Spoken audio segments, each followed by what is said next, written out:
Are you guys ready to talk about some owners? Are you? The good, the bad, and the ugly, baseball ownership edition. And honestly, a lot of this stuff is going to apply to owners in every single sport. The man, cigar in his mouth, hand on the wheel for the current 36-120 Chicago White Sox. Huh?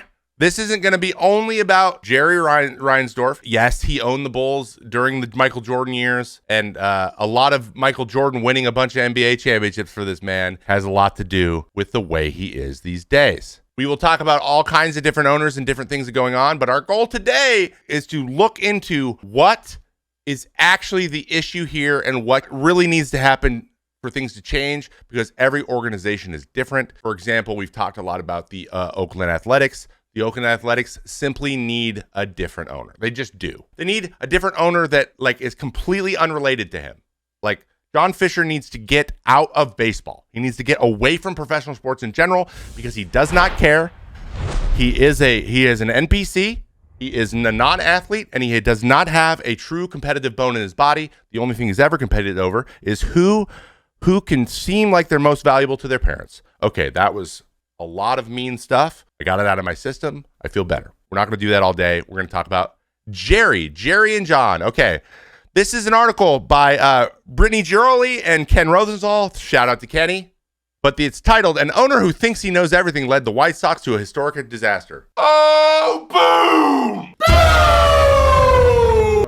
Let me give you a little bit of background on how we're going to unravel what the hell is going on and why certain ownership groups refuse to get better. First things first, the incentive to win isn't as high as it used to be. They get the revenue sharing. So at the end of the day, he's like, I'm going to make money either way. As we know, people with $1 billion, they wake up in the morning and the number one thing that pops in their head at the top of the to-do list is, how can I make as much money as possible? So if they can satisfy that, the urgency to make a change is going to be dampened immediately. Jerry Reinsdorf is 88 years old, routinely smoking cigars in the stands during BP. Cool, bro. Cool. Nothing cooler than an old man smoking a cigar in the stands where no one else can smoke.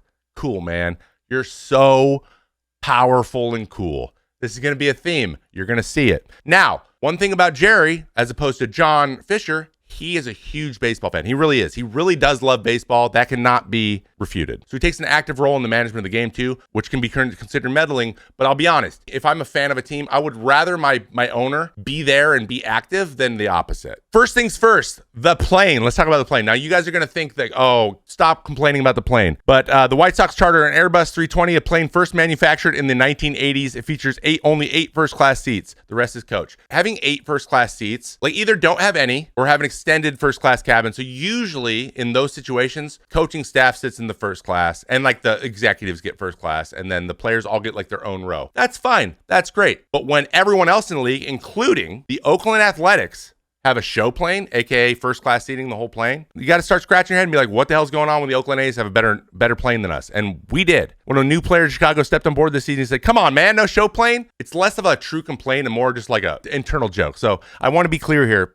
Guys don't really care that much. It's one of those things. It's just another thing to complain about because season's a grind and we complain about everything. And that's just kind of how we get through it. You guys know. You guys all have jobs. You go and you complain with your coworkers, even if it's not that big of a deal. Yes, in the past he's paid for players, but he refuses to take care of his players and his personnel. He believes in the you grind to the top, even though that is not what he did. Of course, it's not what he did. But he thinks he's a really hard worker. And that's problem number one. It's becoming to the point where he didn't actually do the things the way he remembers them either, because he's 90 years old. And because he's a billionaire, he thinks that he's right. That's the theme that we're going to see from everyone we're going to talk about today. The plane isn't the biggest thing, but when you go and you pony up for the plane, you are sending a message, and it's not that much more expensive than the one you have. So the rest of this article, this Athletic spoke nearly 40 current former White Sox employees and other baseball about larger issues plaguing the dysfunctional franchise. Okay, one of the things Jerry does is he constantly tries to go back and do things that he did in the past. He refuses to bring anyone else new into the organization. We saw that with the hiring of Tony La Russa. These same people, and they just keep shifting them around. And even recently, when they hired their new GM, he's also hired internally an organization that is not winning and does not know how to win. It's all coming together for me. He has rabbit ears, meaning he takes everything as a slight. Nothing says this clearer than this. You got a baseball fan owner who thinks he knows everything, and maybe he did in 1992. But the amount of info has skyrocketed in the last 30 years, and he's put his middle finger up to that. He is a billionaire that thinks because he's a billionaire that he has this level of intellect or level of understanding that other people don't. Jerry, you fucking don't. You know a lot about some things. There's other things that you don't know about. Right now, it's how to win baseball games. You don't know how to do it. And you are unwilling to admit that you do not know how. And we see it over and over where guys who make good decisions for a long time get to a point where they're in something they don't understand. And instead of treating it with curiosity, they start to lean on the, oh, I'm so successful that I have to act like I'm successful still. And you're not. And it's okay. It's okay to be wrong. It's okay to ask for help. As long as Jerry's philosophy is the overarching one, they won't ever succeed. Kenny Williams refers to Reinsdorf as a second father and bristles his suggestions at the owner whose forms estimates but only cares about profits. He doesn't only care about profits. He cares about being rich and he cares about being the one in charge. John Fisher cares only about profits. Jerry Reinsdorf cares about being in charge, being the one that makes the decisions so that if something does go right, he can take credit for it. Yes, they ran into a World Series in 2005. I'm sure he takes all the credit for that, like it was his brilliant idea, and it wasn't. Here's another thing I have an issue with. Owners who believe they own something out of one side of their mouth and then go out of the other side of the mouth and beg the local government to treat it as if it is a public service and to give them a stadium. Don't act like your baseball team that you own is a civic, is part of the arts, is part of this, it's like a community center or a library. It's not. You're charging $16 per beer. You're not providing a service. You've created a situation where you make a lot of money. You don't even own the house you live in, and you act like you own it. And the fans own your house. The people of that area own your house. So they matter. What they say and what they want matters. And there are too many owners that act like there's this disconnect between them and the people that they provide the service for, and there isn't. There shouldn't be. So just because you own the business doesn't mean you're more valuable than the venue you're doing it at. You're equally valuable. And so nothing makes this case more than this last goddamn quote. This makes me so angry to read this. All right, here's the last quote I'll do from Jerry before we move on to our other guy. Friends of mine have asked, why don't you sell? Why don't you get out? Reinsdorf said last year. My answer has always been, I like what I'm doing. The sentence starts with I. Surprise. Like what I'm doing as bad as it is. What else would I do? I'm a boring guy, and I want to make it better before I go. So this guy in two sentences said I 5 times. Bro, you do not have the ability to run this team well anymore. And it takes humility, and it takes savvy, and it takes courage to let that go. But what is he thinking? It's mine. I like it. What else will I do? We don't care what you're going to do. I don't know. Figure it out. Nobody cares. And that's the perfect encapsulation of the way he thinks. It's him. It's about him. He shows up. It's him. He wants everyone to be like, oh, hi, Jerry. It's him. It's him. It's him. He's been used to that. He's been doing it for 50 years. And now he can't let it go because he's drunk on it. I like what I'm doing as bad as it is. What else would I do? You have a responsibility, man. This isn't just your toy. You play somewhere that isn't yours. You do have a responsibility, whether or not you believe it or not. They think they don't have a responsibility to the people that work there, the people that play for the team, and then it's just their thing to make a decision about. And though maybe legally that might be true, morally it isn't. And that's why everyone hates Jerry. I hate myself. Next, guys, another owner that I want to talk about who is just as bad currently is Arte Moreno of the LA Angels. So many of you guys don't know, Arte Moreno is also bad, but he wasn't always. And this is what's so interesting about him. Art first made his fortune in outdoor advertising, also known as billboards. So Arte Moreno basically just bought all the goddamn billboards in LA County. That's basically what happened. So he made his money in billboards. That means he knows about baseball. He bought the team in 2003, $180 million from Disney. Immediately changed his full name to Los Angeles Angels of Anaheim, which, by the way, when they did that, when they're like, oh, we're the LA Angels of Anaheim instead of the Anaheim Angels, everyone was like, why? In his first 10 years, he had 5 90-win seasons of the 10, 5 playoff appearances, but they went 10-19 in those appearances, but still 10 wins. Like, you went to playoffs half the time. That's pretty good. And they won the World Series with Mike Scioscia the year before. Actually, Mike Scioscia was the manager for 15 years with Arte Moreno up to 2018 before he retired. That's a pretty good start. But guys, what starts happening in 2014? Analytics. And former play-by-play Announcer Victor Rojas said this: at some point you have to make a decision that is different than the one you've been making for the last 13, 14 years, because the same stuff continues to happen to the organization on and off the field and are really generated from the same people. What does it hurt to wipe the whiteboard down and start with something new, something fresh? What's he saying? Stop hiring internally. You cannot doing the same shit and hope it'll happen differently. It is the definition of insanity. If it's outside the organization, he just finds another old school guy that he saw on ESPN a bunch 10 years ago, and he hires them. Since then, they've been to the playoffs one time since 2013 with Mike Trout and Shohei Ohtani and Albert Pujols, and they got swept.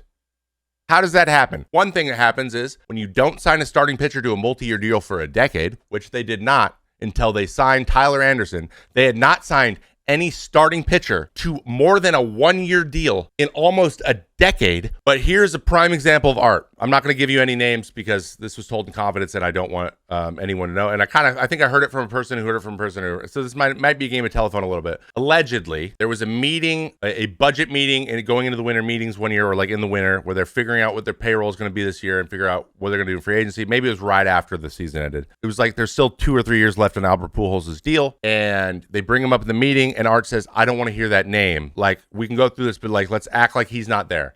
They go, well, we have to put it in there because he's part of the salary we're paying, and he cut him off. Was like, I just don't want to hear it. So basically, everyone in that room tiptoed around the idea, and they had to like make plans internally, knowing that they have to pay Albert Pujols, but Art wanted to operate as if they didn't have to because he didn't want to think about it. Having to like work around an owner's ego sounds like the worst thing on the whole planet. So when people say, hey man, would you ever want to like GM a team or be a president of a team? No, because I don't want to deal with the Arte Morenos of the world. I don't want to deal with the Jerry Reinsdorfs of the world, where I'm looking across the guy and I'm like, you have no idea what you're saying, but I have to listen to you because you have a lot of money that you got really lucky one day and you sold a company in 1999. So here's my main points on this issue, guys, and here's why we don't like owners. And let's compare and contrast these. Jerry Reinsdorf is a huge baseball fan that refuses to let go of his vice grip of the team because he likes being in control. Arte Moreno is guessing. They think they know what to do, but they don't. The game has passed them by, but their billionaire egos often refuse to acknowledge that they no longer know what to do. They don't have the skill set, and they haven't changed to have the skill set. So we see the owners with the skill set or finding a group, like let's say in Minnesota, the Pohlads. It's not like they're a baseball savvy group of people that love baseball. They're not. And that's fine. You don't have to be that way, especially if like it's a second generation, because sometimes your grandpa bought it. He loved baseball, and you don't love it quite the level. That's okay. So if that's the case, bring in people to run the thing that do. The Twins have done that. It has paid off. But when you're Jerry and when you're Art, you want to be the one that does that, and you don't know how to do it. They revert to what's comfortable, and they always try what happened before. It rarely works, and they still believe the team is theirs. They shop their team as a driver of economy and as part of the citywide infrastructure like libraries or community centers. They hardly ever acknowledge the fans. True. So like they'll be like, I know you're upset, but I'm going to change nothing, and I'm going to keep doing everything exactly the way I want to do it because I own the team.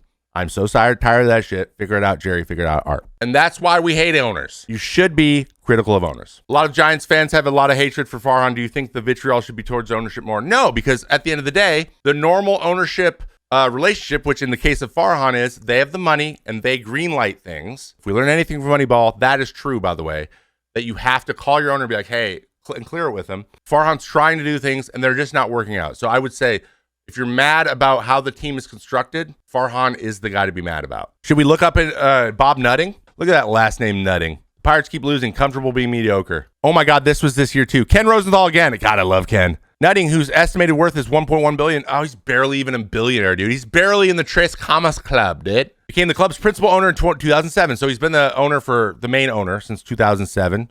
Pirates have bottom 5 opening day payroll for all but 3 years. So actually, in terms of money, he's one of the poorer owners. I know that's weird to say. I've been in some meetings where my jaw dropped because we had to wait a day to trade a guy to save us $30,000. A former instructor said, I was like, oh my God, I can't believe I'm hearing this. So he's a penny pincher. You got to remember the bucket of money we're talking about here, okay? Only 4 players to produce at least 1 WAR for the Pirates. Brian Hayes, Mitch Keller, Kevin Newman, and Jared Triolo. Okay, so their drafting is terrible. Big problem with the drafting, which, by the way, if your drafts are terrible, your scouts are bad. And I've heard they have been old school for a very long time in this way. Here's what I think's happening. Judging by this article, Bob Nutting is an old school dude who wants to keep track of every dollar that moves everywhere, and he's okay as long as he makes money. Not engaged with the team at all. He doesn't care. They might hit on some guys. I'm not saying that they never ever are right, but like that's a pretty bad track record. So when your owner isn't engaged enough to see a problem with lack of talent below him in making the decisions, this is what you get. This is like, meh, whatever, good enough. Kind of like the Rockies. At least the Rockies are like, feel like a mom and pop shop a little bit. Like,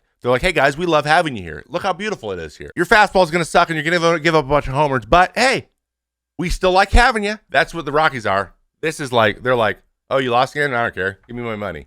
Like they just go to the bank every time and get their envelope of money and then leave. Different than Art. Art who just guesses and just goes, oh, this is a good idea, and then does it. The dude owns billboards, right? And then Jerry Reinsdorf is like, well, it's mine and I want to do it. What else will I do, guys? So just let me do it. Leave me alone. Let me just be the owner. Read the Hayes bit. Okay, trying this, trying that, and it wasn't working. I was just like, I don't like being frustrated anymore. So he called Nuns. John Nunnally, a former big league outfielder, was the hitting coach at AA Altoona. Great Ramada in. Pirates hitters long and lobbied to work with Nunnally. One former player said everyone in the organization has been going to him for information forever. Good, I like that. Old school guys, they know approach. When you get an old school guy that works approach and a new school guy that works mechanic hitting and intent, sky's the limit, you know? Pains to keep their sessions confidential. No one really needed to know about it. He was secretly helping me to help the team, so it helps everybody. This way I looked at it, no harm, no foul. So you guys are probably wondering, why would they keep it a secret? Because the organization has a hierarchy. There's all these people that need to be appraised of the situation so that they can report it up the chain, what's going on, so everyone knows what's going on. I think we've seen that the chain maybe doesn't know about development very well, and this is more about I need to be looped into the decision so I don't look stupid and I keep my job, as opposed to I want Brian Harris to be the best player he can. I've seen this in person. I see this constantly. You would be blown away how much of this is just other employee insecurity that makes you do this and not actually part of the process. Okay, the sessions proved fruitful. Most 2 months working with Nunnally. Hayes hit .318 with 10 home runs and a .930 OPS. Oh, look at that. Many major league players work with different coaches at different times of the year. We support this. We've seen many examples of effective collaboration for major league coaches and other perspectives. However, Nunnally said when the Pirates eventually learned the sessions, for sure they were upset. So they say this publicly, and then they do this. That is dysfunction. But then during the last week of the regular season, the Pirates let Nunnally go. So they fired him. See, again, I think this is an oversimplification as well. You need both, right? You need people around who have like been in unique situations, know what it feels like to be in situations. We're talking about the White Sox. Tony La Russa travels with the White Sox still. He's not the manager. Like having him around as a special assistant to the GM, just to talk to guys. In this year we had the same issue and it turned out this way. That's so valuable. But to say it's because he replaced Nuns because he wanted someone more savvy, it doesn't matter if they know about analytics. Nuns can still do something valuable for the team while not needing to be the analytics guy. You don't need everyone to be everything. That is a premium example of this organization and how it's run, and it's dysfunctional. It's dysfunctional for that reason, and there's a bunch of teams this way. There's a bunch of them. It's like Game of Thrones in that bitch, where everyone's trying to undercut each other. I'll be honest, there was a little bit of it with the A's too. You know, if we don't win, I'm going to get fired. And I get it. I get that fear, but you still have your job. Yeah, I hate that. You should be able to talk to anybody you need to talk to in your organization to get better, because that's supposed to be the goal and it isn't, but that's just how it works. There's just a way to handle things and a way to make decisions. They got rid of Nunnally because they said he was too old school, but in reality they weren't happy that he helped somebody out that he wasn't supposed to. You help out your guy, your third baseman who is signed to a long-term deal who cannot hit right now. You fire the guy who helped him hit. Maybe instead we figure out what he did and bottle it and then give it to everybody else, like the magic water juice in Space Jam. How about that? And that is our critique of owners. Bob Nutting, figure it out. Lock it in. I'd say Bob's probably in the group with John Fisher and probably needs to go find something else to do.